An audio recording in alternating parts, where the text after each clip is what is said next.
Alright everyone, our goofy governor Phil Scott has decided to veto legalization of marijuana despite overwhelming public support and overwhelming support in both parts of our legislature in the state of Vermont. He's using the excuse of DUI right now, and I'm going to tell you why that's a total and complete cop-out. Right now, under our DUI and public intoxication laws that he wants to invoke to make himself seem like he's trying to stand up for morality and decency and law and order in the state of Vermont, as though he cared on the immigration issue, where he went far, far to the left. He went to the left of Obama on that issue. Now he wants to pretend that he's some sort of moral conservative or something. He comes out and uses that as a cop-out, and we know it's a cop-out, because the state's DUI and public intoxication laws already cover legal substances. You're on some prescription that makes you drowsy, that makes you loopy, you're on some sort of painkillers or something. You're already not supposed to be driving. You're already not supposed, if you can barely stagger down the street, you're already going to get picked up for public intoxication, even if it's a legal substance. If you're all loopy and you can't drive straight and you ram yourself into a tree, you're already going to get a DUI even if it's a legal substance. It's a complete cop-out, and he knows that it's a complete cop-out. You know what I think Phil Scott wants? I think he wants to move towards what Ohio almost had. And the citizens there defeated their referendum. They put forth a referendum in the state of Ohio, I think it was 2 years ago, to legalize marijuana, and it got defeated. And all the pro-drug war people came out to celebrate. Oh, yeah, state of Ohio stands for decency. And I pointed out, and some others, you know, had the fortitude to point out, no, it was defeated because it would have given the state of Ohio a monopoly over marijuana growing. It would have retained felony charges for people who wanted to grow their own. Phil Scott's problem is probably that this bill would have allowed Vermonters to grow a couple of plants for themselves, so that people with chronic pain, they could smoke up. Let them smoke up. They're already going to be addicted to painkillers. I see Phil Scott worrying about a plant that half of Vermont already smokes. In all honesty, about half of the people that I know smoke marijuana. Okay? It's just the way that it is. They go to work, they do what they need to do, but they smoke marijuana. And it doesn't really impair them.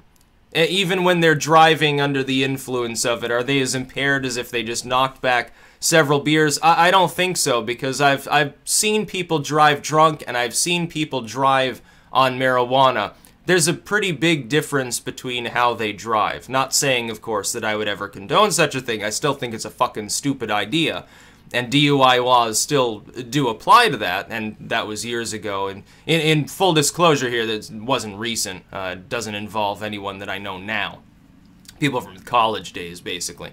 But this is a total cop-out from Phil Scott. He knows that the DUI laws already apply. He already knows this. You know, there are several 100,000 Vermonters already smoking marijuana. He wants to retain it as an illegal substance. The DEA is wrong about marijuana. If Phil Scott doesn't understand this, he's not mentally competent to serve as our governor and should probably be taken out of office. We should probably get rid of him. Hold a special recall election or something like that. Get rid of him because he's obviously a lunatic. I don't know how someone can manage a business like he does and be that dumb.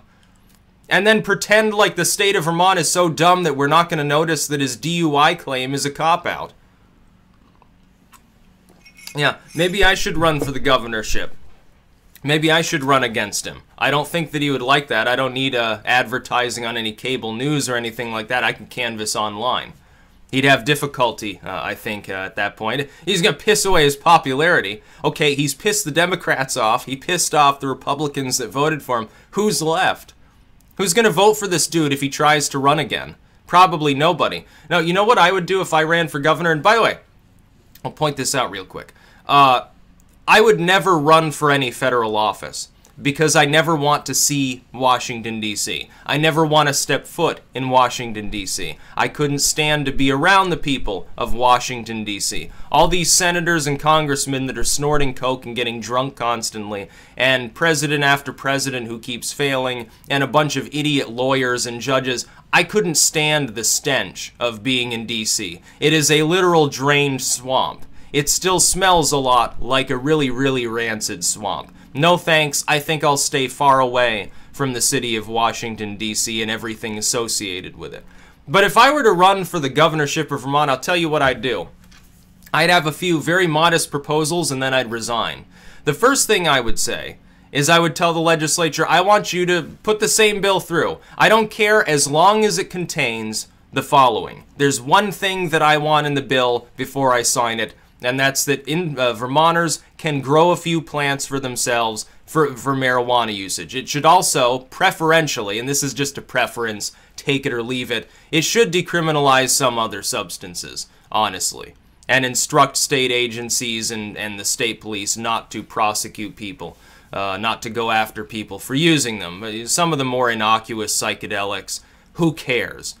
So that would be number one. I'd say, yes, you have my guarantee, my solemn vow, that if it includes that and doesn't create a state monopoly in the process, I will sign it. You'll get marijuana legalization. That's step number one. Step number two would be financial. This would be really, really simple. And it would just be a proposal. If it doesn't pass, screw it, I'm leaving anyway. And that's the only other thing that I would do within office if I were the governor. I would put forth to the legislature. I would say, here's what I want to do. Write up a bill that rescinds the state income tax, which right now is monumentally high, on people that are already paying a self-employment tax. If you want to attract entrepreneurs into the state, small businesses into the state, the Democrats should love it. They want to keep the greenery and the scenery, and the Republicans supposedly want less taxation. Everybody wins here. Everybody. It should be a unanimous vote. It should be unanimous consent to pass such a thing. Waive the state income tax on people who are already paying a self-employment tax, which is only going to affect a few people, but it's going to be a class of individuals who then can potentially hire more individuals, absorb unemployment. Maybe it helps take care of the opiate crisis. And that would probably be number three. I would say we need to stop throwing people, where is it, Kentucky, that we send people to prison for this? For being addicted to painkillers. You know, they're middlemaning to support their own habit, or they're just an addict and, you know, again, DUI or something related to that. Why aren't we getting these people treatment? We've got one of the worst opiate epidemics right here in this county in the state of Vermont, and we're doing basically nothing to address it. Phil Scott doesn't want to talk about it. He wants to talk about how bad marijuana is. Yeah, I would take the governorship, I'd do those things, and then I'd resign. I'd say, bye. That's my time in politics. Because that's all that matters. Everything else in this state is already set up. Everything's fine here, except we've got too much taxation on a very specific class of people that would otherwise create jobs and pay taxes as they grow anyway. That's number one. And that is unlimited income for the state, too. Entrepreneur does well in your state. Even if they're being taxed at a much lower level, they're still going to pump in all sorts of money as they grow in success, potentially. Some small business, some regional chain, some entrepreneur working in their garage invents the next great thing, makes $1 billion.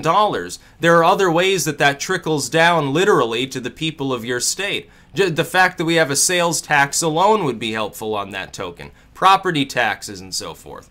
Yeah, something should probably be done about that. I'd be confused by the whole thing. The Vermont's tax code is so legalistic and insane and expansive, nobody's going to be able to solve the issue. The legislature will have to pick away at that for half a century, so it wouldn't even be worth my time to bother with. That's what I would do if I were the governor of the state of Vermont. That's a simple approach. Once those things are accomplished or fail, you leave office. And then let somebody else take up the mail. Have the lieutenant governor, whoever the hell it is. I think in this state, the lieutenant governor is not a running mate. It's a separate elected individual. I'm not sure if it's that way in all states. Yeah, a little bit confusing. So you can have like a Democratic governor with a Republican lieutenant governor or vice versa. I think, I can't remember, what's his name there with the little glasses that was after Howard Dean, but before Shumlin and Phil Scott. I can't remember his name. He was like a do-nothing Republican governor. I think his lieutenant governor was a Democrat for most of his terms, if I remember correctly. Maybe I'm getting my timeline wrong here and thinking of who it was under Shumlin. I can't remember. Yeah, it can be a little bit confusing. In the state of Vermont also, it lacks the ability, the legal process, to hold a citizen's referendum. If we had one, We wouldn't have to worry about fucking Phil Scott. We wouldn't have to worry about our idiot governor if we had such a process in place. We could just have marijuana legalization via a ballot initiative. People could simply vote on it in the next election, and they could pass it through, and then the only thing that could possibly stand in their way would be the courts. They're not going to touch the issue. I think that'd probably be better than trying to go around the executive branch when it's held by a moron. It's held by somebody who thinks that Vermont, of all places, is going to be able to stand in the way of the Trump administration on immigration, going far, far left in the immediate wake of the election, pissing off his own fans in the process, and then he pulls this. So he gets buddy-buddy with the Democrats in this state, or some of them, I would say, not the business Democrats, but the actual leftists, the Sandersites, parties with them. And then he does this, says, no, we're not going to legalize marijuana because we need to constrain it more or something like that. No, what you should do is let people smoke marijuana. That's kind of the point. They're smoking it in Colorado and Washington State. Yeah, there's going to be a few DUI charges. I would think that overall it costs a lot less to process that than to throw a bunch of people in prison because they possessed a little bit over an ounce of marijuana. Like, that really means that they're a hardcore drug dealer. It really means that they have 2 ounces instead of 1 ounce. That automatically means that they're a dealer. They're probably dealing to school kids, says Phil Scott.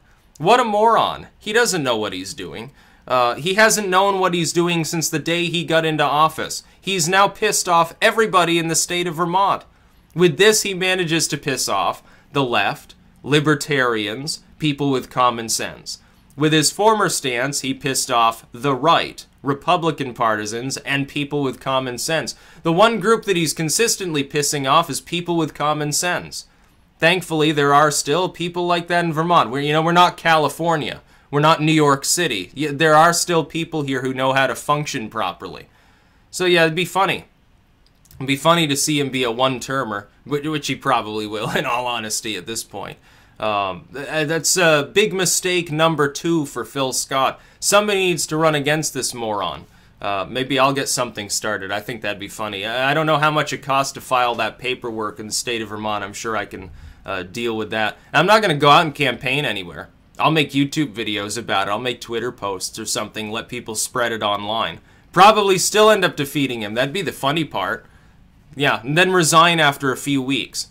That's all you need. Ram through this. Just copy the bill that you tried to get Phil Scott to pass. Send it to me. I'll sign it. There you go.